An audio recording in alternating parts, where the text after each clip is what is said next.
పిల్లలు కావాలనే మీ కలను నెరవేర్చుకోండి. సంప్రదించండి హెగ్డే ఫెర్టిలిటీ, హైదరాబాద్, తెలంగాణ.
పిల్లలు కావాలనే మీ కలను నెరవేర్చుకోండి. సంప్రదించండి హెగ్డే ఫెర్టిలిటీ హైదరాబాద్ తెలంగాణ. మా తమ్ముడు రఘు, అట్లనే రైతు సమన్వయ సమితి అన్న ఉండే శ్రీనివాసరావు అన్న గారు, మళ్ళా గోపాల్ గారు, దీకొండ శ్రీనివాస్ గారు, అట్లనే రాజ్పాల్ గారు, తిరుమల్ గారు, మరి నర్సన్న గారు సీనియర్ నాయకులు, రాము గారు సీనియర్ నాయకులు, ఎక్స్ జెడ్పీటీసీ సూజా ఫిలిప్ గారు, అట్లనే కృష్ణ గారు సీనియర్ నాయకులు, అట్లనే రమాకాంత్ గారు, మన గీత గారు, సరిత గారు, సుజాత గారు ఎక్స్ జెడ్పీటీసీ, పద్మారావు గారు మొదలు మైక్ పట్టి మొత్తం సభను నడిపించిన పద్మారావు గారు, అట్లనే సాయన్న గారు, ఇంకా చాలా మంది ఉన్నారు. మా చెల్లెలు జాగృతి చెల్లెలు ఉన్నారు, బుచ్చమ్మ గారు ఉన్నారు, ఇంకా చాలా మంది ఉన్నారు. అందరికీ కూడా పేరు పేరున హృదయపూర్వకంగా నమస్కారాలు తెలియజేస్తూ ఉన్నాను. జై తెలంగాణ. మనది పెద్ద కుటుంబం, 60 లక్షల మంది ఉన్న కుటుంబం. ఇక్కడ చూస్తే ఆడికేలీడికి కన్నుల పండగగా అద్భుతంగా ప్రజల్ని నడిపించినటువంటి అందమైనటువంటి బీఆర్ఎస్ కుటుంబం గులాబీ వనం మనది. ఇంత మంచి గులాబీ వనంలో ఈరోజు నిజామాబాద్ రూరల్ నియోజకవర్గంలో మరి మీ అందరినీ కలుసుకునే అవకాశం చాలా రోజులైంది. అందరినీ చూడంగానే చాలా బాధ అనిపించింది, సంతోషం అనిపించింది. కొన్ని కష్ట నష్టాలతోని జీవితం నడిచింది ఈ మధ్య. అవన్నీ దాటుకొని మళ్ళీ మీ దగ్గరికి వస్తే మా అన్నలను, తమ్ములను, అక్కలను, చెల్లెలను కలుసుకుంటే ఒక మంచి ఆత్మీయ భావం కలిగింది.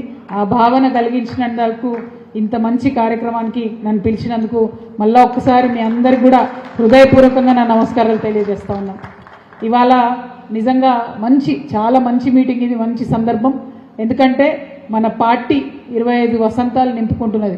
జనరల్గా భారతదేశంలో బోల్డ్ అని పార్టీలు ఉన్నాయి, ప్రజాస్వామ్య దేశం కాబట్టి చాలా పార్టీలు ఉన్నాయి. కానీ చాలా పార్టీలు పాపం మొదలు పెడతారు కానీ ముందటికి పోనటువంటి పార్టీలు చాలా ఉంటాయి.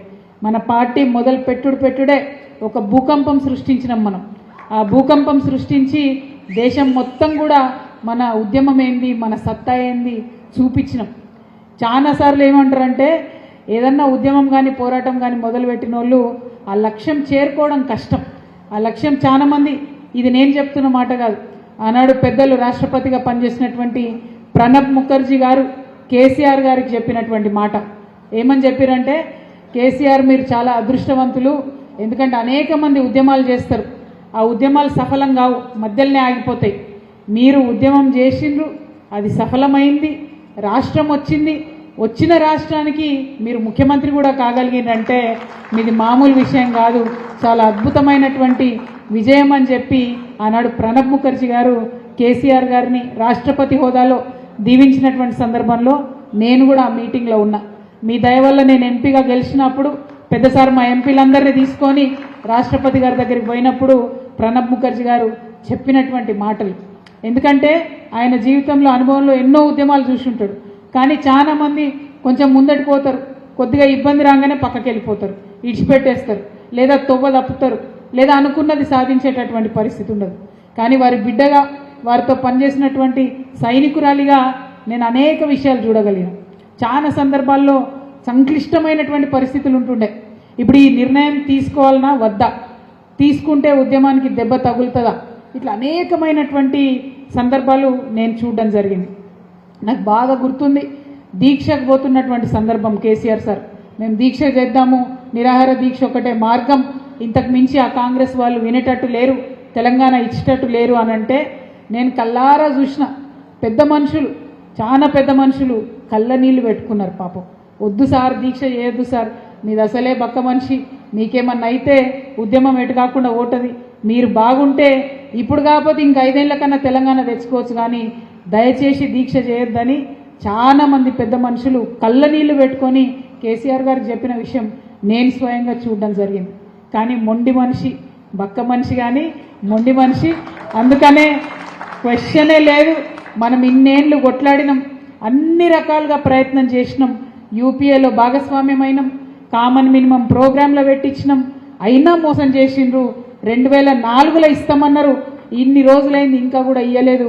ఇక నేను కాంప్రమైజ్ రాజకీయాలు చేయను, తాడో పేడో తేల్చుకుంటా అయితే తెలంగాణ జైత్రయాత్ర, లేకపోతే కేసీఆర్ శవయాత్ర అని చెప్పి తన ప్రాణాన్ని సైతం పణంగా పెట్టి మన నాయకుడు ముందుకు నడిచిండు. ఆ రోజు ఆయన ధైర్యం, ఆ పంతం, ఆ పట్టుదల ఇవాళ తెలంగాణ రాష్ట్రం.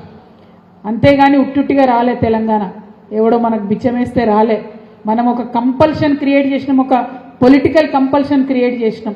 అన్ని రకాల ఆందోళన తర్వాత జన ఆందోళనకు మనం దిగితే మన ఆందోళన విధానం, మనం చేసినటువంటి ఉద్యమం నిజంగా ఎంత అద్భుతం అంటే మన తెలంగాణ ప్రజలం. కేసీఆర్ గారు ఒక్క పిలిపిస్తే ఊరూరా మా ఆడబిడ్డలు బోనాలు పట్టుకొని బయలుదేరేది, ఊరూరా మా అన్నదమ్ములు పోయి నిరాహార దీక్ష టెంట్లలో కూర్చునేది. కులాల వారీగా, మతాల వారీగా, సంఘాల వారీగా ఒక్కరోజు కూడా టెంట్ ఖాళీగా ఉండొద్దనే పట్టుదలతోని మనం కంపల్షన్ క్రియేట్ చేసినాం. మనం ఒకసారి రహదారి దిగ్బంధనం అంటే ఏ ఒక్క బండి కూడా కదలకుండా చేయగలిగినాం. మనం రైల్ రోకో అంటే ఢిల్లీ గజ్జున వణికింది. మనం సింగరేణిల బొగ్గు ఆపుతున్నామంటే మొత్తం ఇండియా భయపడ్డటువంటి పరిస్థితి వచ్చింది. అంటే ఒకటి కాదు, రెండు కాదు, మన ప్రజల న్యాయమైన ఆకాంక్ష చెప్పడానికి ప్రతి అడుగును మనం ముందుకు తీసుకుపోయినాం. ప్రతి విషయంలో కూలంకుషంగా ఆలోచించి ముందుకు పోయినాం. వీటన్నిటినీ ఇందాక అన్న పసుపుబోడి చెప్తుంటే నాకు గుర్తొచ్చింది. కేసీఆర్ గారు 36 పార్టీల చుట్టూ తిరిగి 36 పార్టీలకు సీడీ చూపించి తెలంగాణకు జరిగినటువంటి అన్యాయం సీడీ వేయించినాం. అప్పుడు హిందీలో, ఇంగ్లీష్లో చూపించి అందరిని ఒప్పించరు. ఒక్క మాయావతి గారి దగ్గరికే జయశంకర్ సార్ చెప్పేది మాకు, ఒక్క మాయావతి గారి దగ్గరికి దాదాపు 50 సార్లు పోయినట కేసీఆర్ సార్. పోయి అమ్మ మా కథ ఇది, మా బాధ ఇది, కొంచెం మీలాంటి వాళ్ళు ఉత్తరం ఇవ్వండి అని చెప్పి. ఎందుకంటే కాంగ్రెస్ వాళ్ళు అక్కడ ఒక కొండిపెట్టిరు, మనకు కన్సెన్సస్ రావాలి, కన్సెన్సస్ వస్తే రాష్ట్రం ఇస్తామని చెప్పిండ్రు. ఆ కన్సెన్సస్ తేవడానికి కేసీఆర్ గారు ప్రయత్నం చేసిరు. ఏ ఒక్క కాంగ్రెస్ నాయకుడు ప్రయత్నం చేయలే. మనం కంపల్షన్ క్రియేట్ చేస్తే సచ్చినట్టు వాళ్ళు ఇచ్చిరు తప్పితే వాళ్ళు ముంగటవాడు ఇయ్యలేదు. బిడ్డలు పిట్టల్లాగా రాలిపోతుంటే, ఆత్మహత్యలు చేసుకుంటే ఇదే కాంగ్రెస్ పార్టీ నాయకులు ఢిల్లీలో కూర్చొని బిర్యానీ మీటింగు, ఇంకొక మీటింగ్ పెట్టుకున్నారు తప్పితే ఎప్పుడు కూడా తెలంగాణ గురించి ముందు వచ్చి మరి సోనియా గాంధీని కన్విన్స్ చేద్దాం, మరి కాంగ్రెస్ పార్టీని కన్విన్స్ చేద్దాం, ఇద్దామన్న ఆలోచన చేయలేదు. మన ఉద్యమాల ఫలితంగానే రాష్ట్రం వచ్చింది. అందులో ప్రతి అడుగులో గులాబీ జెండా యొక్క అడుగు ఉన్నది, గులాబీ జెండా యొక్క కాంట్రిబ్యూషన్ ఉన్నది కాబట్టే జరిగింది తప్పితే ఈ జెండా లేకపోతే ఎవ్వరు ఏమన్నా సరే, ఈ జెండా లేకపోతే, కేసీఆర్ లేకపోతే తెలంగాణ అన్నది లేనే లేదు, రానే రాదు. అది మర్చిపోవాల్సిన విషయం. ఆ విషయం మర్చిపోయి ఇవాళ ఇప్పుడున్న కాంగ్రెస్ నాయకులు ఇష్టం వచ్చినట్టు మాట్లాడుతున్నారు, అడ్డగోలుగా మాట్లాడుతున్నారు. ఎందుకోసం మాట్లాడాలి? ఇది రాజకీయం, ఇది ప్రజాస్వామ్యం. ఇవాళ వాళ్ళదవుతుంది, రేపు మనదవుతుంది. అందులో విషయం ఏమున్నది? ఇవాళ వాళ్ళది ఉన్నది కాబట్టి ఇంత ఎగిరి పడితే నిజంగా ప్రజలు కూడా క్షమించరు. గోవన్ ఒక మాట అన్నారు, వాళ్ళకు కూడా తెలుసు ఈ ఒక్కసారి అధికారంలోకి వచ్చిన మళ్ళీ 30 ఏళ్ళు రామని. అందుకే అడ్డగోలు మాటలు, అడ్డగోలు దోపిడి. ఇప్పటికన్నా కాంగ్రెస్ పార్టీ నాయకులకు నేను విజ్ఞప్తి చేస్తున్నా, మీకు చరిత్ర ఒక అవకాశం ఇచ్చింది, ప్రజలు ఒక అవకాశం ఇచ్చిరు, మంచిగా పరిపాలన చేయండి. మేమేమైనా చేయంగా మిగిలినవి ఉంటే, ఇంకేమైనా చేసేది ఉంటే, మేము చేయలేదు అనుకుంటే అది కూడా మీరే పూర్తి చేయండి. అది పూర్తి చేయకుండా ఇష్టం వచ్చినట్టు మాట్లాడుడు, మంది మీద వాడు దోసుకొని తినుడు. ఇవాళ ఢిల్లీ దాకా వీళ్ళ ప్రఖ్యాతి పోయింది. మొన్న ఢిల్లీ పోయినా నేను ఏదో పనుండి పోతే అక్కడ అందరూ అంటారు కరప్షన్ విపరీతంగా ఉందట కదా మీ దగ్గర, 20% సర్కార్ అట కదా మీ దగ్గర అని అడుగుతారు. ఇక నేను ఏం చెప్పాలి?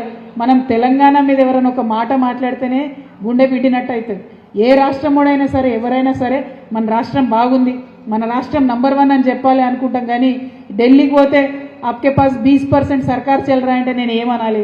ఎంత బాధ అయిందంటే కాంగ్రెస్ వాళ్ళని ఒకటే కోరుతున్నాం, ఈ అవినీతి, ఈ డబ్బులు ఏం చేసుకుంటారు? ప్రజల ప్రేమ పొందండి. ఎట్లా అయితే ఇక్కడ ఉన్న మేము పొందినామో అట్లా మీరు ప్రేమ పొందండి. డెఫినెట్గా చిరకాలం నిలబడతారు రాజకీయాల్లో. మరి ఆ కాంగ్రెస్ పార్టీ నాయకులు గెలిచిండ్రు. ఓ పక్క మంది మీద పడి దోసుకొని తినబట్టి, ఇంకో పక్క బీజేపీని ఏమన్నారు వాళ్ళు, బీజేపీ వాళ్ళు వీళ్ళని ఏమన్నారు. అన్న చెప్పినట్టు మొత్తం కంబైన్డ్ కాంప్రమైజ్ పాలిటిక్స్ నడుస్తున్నాయి. 8+8 తెలంగాణ ప్రజలు 8 వీళ్ళకి 8 వాళ్ళకి ఇచ్చారు. మన ప్రజలు మంచోళ్ళు కాబట్టి. మొన్న బడ్జెట్ వచ్చింది, సిగ్గుతో తలదించుకోవాలి ఈ 2 పార్టీలు కూడా. 8+8 = 0 అయిపోయింది తప్పితే ₹1 రాలే, 8 రూపాయలు రాలే. ఇక్కడ మన ఎంపీ గారు నీతి సూత్రాలు చెప్తాడు నిన్న కూర్చొని. పసుపు బోర్డు సాధించే తెలివి లేదు ఈయన గారికి, కానీ బాగా మాటలు మాట్లాడుతున్నారు. మేము పోయినాం, తీసుకొచ్చినాం, చాలా మంది ముఖ్యమంత్రుల దగ్గర లెటర్లు తీసుకొచ్చి ఇచ్చినాం. మీకు ఒక్క మాట చెప్పాలన్న, పసుపు రైతులు వచ్చిపోయారు కాబట్టి, పసుపు బోర్డు లాగానే అనేక బోర్డుల కోసం పోరాటం జరిగింది. అది పొగాకు బోర్డు, టీ బోర్డు, అవన్నేమో పార్లమెంట్లో పెట్టి చట్టం చేసిండ్రు. ఓన్లీ పసుపు బోర్డు అంటే ఎంత తేలిక అంటే, ఎంత అలుసు అంటే, ఎంత చులకన అంటే, కేవలం గజెట్ ఇచ్చి పెడేసారు అంతే. పార్లమెంట్లో పెట్టలేదు, పాస్ చేయలేదు. అందుకే మొన్న బడ్జెట్లో పసుపు బోర్డుకు ₹1 కూడా ఇవ్వలేదు. ఇచ్చే అవకాశమే ఉండదు, ఎందుకంటే చట్టబద్ధత లేదు పసుపు బోర్డుకి. నేను అరవింద్ గారికి చెప్తా ఉన్నా, నువ్వు ప్రెస్ మీట్లో కూర్చొని పిచ్చి మాటలు మాట్లాడు కాదు. నిజంగా నువ్వు ఇందూరు బిడ్డవైతే, నిజంగా నీకు దమ్ము ధైర్యం ఉంటే చట్టబద్ధత తీసుకురా పసుపు బోర్డుకి. పసుపు ధర తగ్గినప్పుడు రైతులను వచ్చి ఆదుకో, పసుపు కొత్త ప్రయత్నాలు చేయి, ఇంకా ఇంప్రూవ్ చేయి. తక్షణమే నువ్వు బాండ్ పేపర్ రాసిచ్చినా కూడా మరి ఇన్నేళ్ళైంది ఇయ్యలేదు, ప్రజలైనా నిన్ను క్షమించిండ్రు. ఇప్పటికన్నా కనీసం సిగ్గు తెచ్చుకొని ఆ పసుపు బోర్డు పాస్ చేయించు పార్లమెంట్లో. చట్టబద్ధత తీసుకురా, దానికి పనికొచ్చే పనులు చేయి. అంతేగాని ప్రెస్ మీట్ పెట్టి పిచ్చి పిచ్చి మాటలు మాట్లాడితే ఇది ముంగటి బీఆర్ఎస్ కాదు బాబు. నేనైతే మా కార్యకర్తలను ఆపలేని పరిస్థితి ఉంటుంది. కాబట్టి ఒళ్ళు దగ్గర పెట్టుకోవాలని చెప్పి కూడా అరవింద్ గారికి నేను హెచ్చరిక చేస్తూ ఉన్నా. ఎందుకంటే వాళ్ళు తీసుకురారు, అధికారంలో వాళ్ళే ఉన్నారు. తేవచ్చు కదా, ₹1 తేవచ్చు కదా, తెచ్చిండ్రా? మొన్న బడ్జెట్లో కనీసం తెలంగాణ ఊసన్న ఉన్నదా, పేరన్న ఎత్తిండ్రా? మరి అట్లాంటప్పుడు ఒక్కసారి తెలంగాణ ప్రజలు కూడా దయచేసి ఆలోచన చేసుకోవాలి. ఈ బీజేపీ మనకు అవసరమా, ఈ కాంగ్రెస్ మనకు అవసరమా, లేకపోతే కష్టమైన నష్టమైన మనతోనే ఉండే ఈ గులాబీ కండువ మనకు అవసరమా? ప్రజలు దయచేసి ఆలోచన చేయవలసిందిగా నేను కోరుతా ఉన్నా. మరిగా మనకు వరంగల్లో జరిగేటటువంటి సభ మన 25 ఏళ్ల చరిత్ర. అది కేవలం మన చరిత్ర కాదు, తెలంగాణ ప్రజల చరిత్ర, తెలంగాణ ప్రజల పోరాట చరిత్ర. ఎట్లా పోరాటం చేసినాం, ఎట్లా సాధించినాం. సార్ ఎప్పుడు ఒక మాట చెప్తారు, కేసీఆర్ సారు, అర్ధాకలతో ఉన్నాం, అటుకులు తిన్నాం, కానీ ఆత్మగౌరవాన్ని మనం తాకట్టు పెట్టలేదు. మనం చేసిన పోరాటమే ఆత్మగౌరవం కోసం. రేపటి నాడు కూడా అదే చేస్తాం, నిజమే చెప్తాం. మనం ఎప్పుడు కూడా బీఆర్ఎస్ పార్టీ అబద్ధాలు చెప్పి పోరాటం చేయలే. కానీ ఇదే కాంగ్రెస్ పార్టీ ఎన్నికలలో ఎన్ని మాటలు మాట్లాడిన వాళ్ళు ఒక్కటనే వేస్తున్నారా? ఇయ్యాల అడ్డగోలు మాటలు, అడ్డగోలు అబద్ధాలు తప్పితే వాళ్ళు చెప్పింది ఏం లేదు. యథా రాజా తదా ప్రజ అంటారు. పైన వాళ్ళ ముఖ్యమంత్రి గారు చేసేదే ఇక్కడ వాళ్ళ ఎమ్మెల్యే గారు కూడా వేస్తున్నారు. పైన ముఖ్యమంత్రి గారు అందరి మీద కేసులు పెట్టి లోపలేస్తుంటే ఇక్కడ వాళ్ళ ఎమ్మెల్యే గారు కూడా పోలీస్ వ్యవస్థను అడ్డగోలుగా మా కార్యకర్తల మీద వాడేటటువంటి ప్రయత్నం చేస్తున్నారు. మా సోదరులు, మా జిల్లా అధ్యక్షులు జీవన్ రెడ్డి గారు చెప్పినట్టు నిజంగా ఇది ముందటి బీఆర్ఎస్ కాదు. నెక్స్ట్ వచ్చేది కేసీఆర్ 3.0 వస్తుంది, అప్డేటెడ్ వర్షన్ వస్తుంది, కార్యకర్తల వర్షన్ వస్తుంది, కార్యకర్తలు చెప్పిందే నిర్ణయం తీసుకునే వర్షన్ వస్తుంది తప్పితే ఇంకో వర్షన్ రాదు. ఈ 3.0 వర్షన్ కోసమే ప్రిపరేషన్ పింక్ బుక్ నుంచే స్టార్ట్ అవుతుంది. పింక్ బుక్లు నిండాలి, వాళ్ళ పాపం పండాలి, ప్రజలను ప్రేమ పొందాలి, అధికారంలోకి రావాలి, మళ్ళా తెలంగాణను దారిలో పెట్టుకోవాలి. తెలంగాణ ఇవాళ బదనాం అయిపోయింది. ముఖ్యమంత్రి గారు చెట్లు కొట్టేస్తే ఢిల్లీలో కాదు న్యూయార్క్లో కూడా తిడుతున్నటువంటి పరిస్థితి వచ్చింది. ఆనాడు కేసీఆర్ గారు ఉన్నప్పుడు న్యూయార్క్లో అయినా, ఆస్ట్రేలియాలో అయినా, జపాన్లో అయినా చాలా అద్భుతంగా ఉన్నది టీ హబ్, అద్భుతమైన ఇండస్ట్రియల్ పాలసీ అని ఆనాడు చెప్పుకున్నాం. ఇవాళనేమో భయంకరంగా ఉంది తెలంగాణ అని ఇవాళటి పరిస్థితి ఉన్నది. అన్ని విధాలుగా బద్నాం అవుతున్న పరిస్థితి ఉన్నది. ఖచ్చితంగా కేసీఆర్ గారి నాయకత్వంలో మళ్ళా సరి చేసుకుంటాం, రాష్ట్రాన్ని ముందుకు కూడా తీసుకొని పోతాం. మరి ఇక్కడ బాజిరెడ్డి గవర్నర్ గారి గురించి నేను బాగా ఒక మాట చెప్పాలి. ఎందుకు చెప్తున్నా అంటే 2014 కేసీఆర్ గారు మనం ఒంటరిగా పోరాటం చేద్దాం బీఆర్ఎస్ పార్టీ అని అందరు ఇచ్చినటువంటి ఆలోచనతో నిర్ణయం తీసుకున్నారు. ఆనాడు నేను ఒకటే మాట చెప్పిన, మా నాయకుడికి ఒకటే మాట చెప్పిన, మా నిజామాబాద్ మేము 100% రిజల్ట్ ఇస్తాం, మీకు 9/9 సీట్లు గెలుస్తాం. అప్పటికే 8 మంది గట్టోళ్ళు ఉన్నారు మా దగ్గర. నాకు ఒక బాజిరెడ్డి గారిని తీసుకొని రావాలని ఉంది, మీరు పర్మిషన్ ఇవ్వండి అని అడిగిన. కేసీఆర్ గారు పర్మిషన్ ఇచ్చిర్రు. బాజిరెడ్డి గారు అంటే నాకు గౌరవం, ఎందుకంటే ఆయన కాంగ్రెస్ పార్టీలో ఉన్నాడు నాయకుడిగా, ఓడిపోయినా గెలిచినా కాంగ్రెస్లో ఉన్నారు.